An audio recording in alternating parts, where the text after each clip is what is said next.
Danke bafethu, welcome back to Nkuli Soccer. Kaizer Motaung Junior bafethu, umphathi we-Kaizer Chiefs noma ngithi sporting director, sekhomentileka about ukuthi abafana laphana Kaizer Chiefs be-DDC team bayahamba baye England bodlala no-Manchester United, QPR ne-Leeds. Plus-ke bazothola i-chance ukuthi baye ku-Manchester United ku-academy yabo, and then baye I think uthe Leeds United, but asingene ku-statement sakhe ukuthi utheni laphana. Uthe ukuthi i-Kaizer Chiefs iya-travel-a laphana ye-UK noma iye-England, uthi into e-good kakhulu for i-brand, but uthi it's even bigger or better for ama-youngsters laphana. Uthi-ke lama-player lawa, they will carry i-badge le-Kaizer Chiefs into the future. Uthi global exposure nokuthi ba-travel baye laphana overseas badlale nama-international opposition. Uthi nje konke lokhu kufoma i-bigger part of indlela yabo noma i-journey ku-continental football. Ukhulume nge-captain yabo-ke bafethu uThulani Touch Mabaso, i-player eline-contract laphana ku-first team but usadlala laphana ku-DDC team. Uthi i-captain yabo ebatshelile ukuthi abantu abaningi bajabule kakhulu noma ama-player amaningi laphana ajabule kakhulu ku-DDC team ukuthi ahambe aye e-England a-travel ne-team. Uthi for ama-player amaningi laphana ku-DDC team it's gonna be the first time bona be-travel baye laphana overseas, and ukudlala noma ukuthola i-chance ukuthi badlale ne-Manchester United, QPR ne-Leeds into enkulu kakhulu for ama-careers wabo asasemancane bafethu. Uthi ukumisela kwabo noma i-plan labo li-clear ukuthi ba-represent-e ibhola lase-Afrika with pride, bakhuphule i-standard se-youth football. One team, one Africa, one youth. Kuconclude or before a-conclude laphana uMtaung Junior, uthi-ke ba-proud ngalama-youngsters lawa or ama-rising youngsters. Uthi they can't wait ukubabona bashayina laphana bafana I mean, this is global ukubabona belaphana eNgilandi. I-Kaizer Chiefs izotravela because of iwine i-DDC team title la iwine khona nga-70 points last season. I-reserve side-ke lena izohlala 11 days laphana bafethu eNgilandi noma England. I-DDC ibizwa nge-DDC Team International Tour from nge-25 November to nge-7 December. Le tour lena-ke ibhekwe i-PSL ne-multi-choice. Izobona amakhosi-ke badlala nama-under 21-ke bafowethu laphana we-Manchester nge-28 November, i-Leeds. And then edition-ke njengoba bengishilo ukuthi bazovizitha i-Manchester United ne-Liverpool, la bazogaina khona obviously insight ne-experience ukuthi izinto zenziwa kanjani laphana phesheya, and ba-exchange i-knowledge nabantu balaphana e-UK noma e-British. Yeah man, babona i-standard ukuthi sikhulu kangakanani, but I think abafana bangakwazi ukukhompitha because of ibhola lase-Afrika liyakwazi ukukhompitha ne-global game kuma-youth development, or mangithi kuma-under bani bayakwazi ukukhompitha, but inkinga ifike laphana ku-senior team. Ubuza ukuthi ubhedephi ngoba labantu bebeza kahle kakhulu in terms of ukuperform. So ezinye iy'ndaba ezinhle kakhulu bafethu eziphuma laphana ku-Kaizer Chiefs bafethu uDr Khumalo noMark Williams seba-celebrate-we i-Kaizer Chiefs kakhulu laphana bafethu ukuthi babafake ku-group of one of the best players abake badlala le-Kaizer Chiefs noma ku-SA Hall of Fame laphana Friday evening, banike lawo ma-award lawo, or bafakwe vele kwi-history of i-South African football. Singisho kahle mani lento ukuthi abantu bayizwe ngoba all over the place.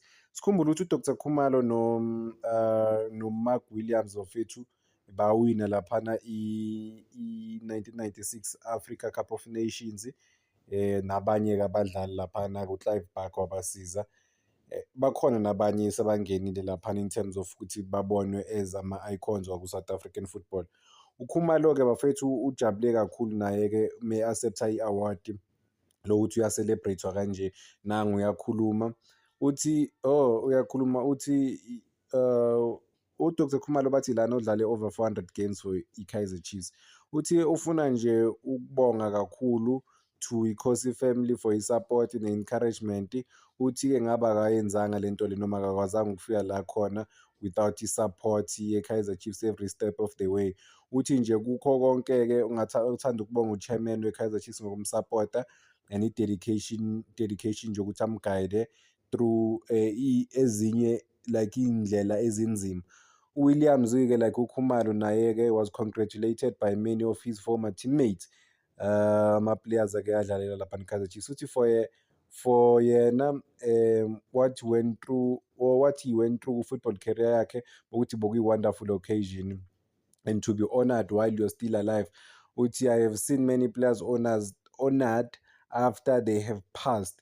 Uthi ucabanga ukuthi kubaluleke kakhulu ukuthi ba-celebrate ama-legend esaphila laphana.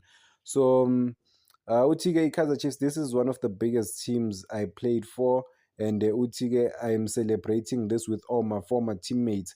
He added, I collected, but it was all of you on this occasion. Uthi uyakhumbula uthi uyamkhumbula mane u-Isaac Khungwane, one of my former teammates wakhe, laphana emfundisa about i-culture of i-Kaizer Chiefs.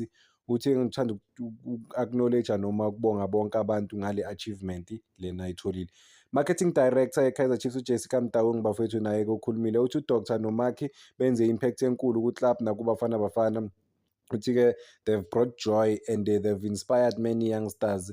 Uthi ukuthi baba-recognize kanjena yinto e-right and bayayi-deserve ngempela. Uthi to have our former players recognized in this way also is also a mark of honor and recognition for the club. Wow, yeah. Sisibheke-ke la abanye-ke njengoba uKhumalo noWilliams they've inducted them into the South Africa's Hall of Fame. Obvious bakhona-ke nabanye abake babakhona laphana ku-Kaizer Chiefs bafakwa, even no-chairman laphana e-Kaizer Chiefs ukhona kule Hall of Fame ye-South African Football Game, uLucas Radebe, uTeenage Dladla, uNeil Tovey, no-the late Ace Ntsweleng, ayibo ngizolisho kahle igama lakhe kuthi ngiqhubeke la, oba i-top goal scorer ye-Kaizer Chiefs laphana together ngo-2024. Abanye-ke bayaphila, abanye-ke baba-inducted noma bafakwe ku-Hall of Fame base Ntsweleng, hayi bafethu, yeah, whatever, let me not butcher the name more. So yeah, yibo-ke abantu abakhona laphana ku-Hall of Fame abadlalela i-Kaizer Chiefs, which is very important. I think uDr Kaizer Mtaung wafaka laphana 2023 ukuthi wabuild ibhola lase-South Africa walithatha to the highest level. Le level le ibhola lase-South Africa likuyo namhlanje bafethu is because of uDr Kaizer Mtaung bafethu. Without yena le level ngaba yikho.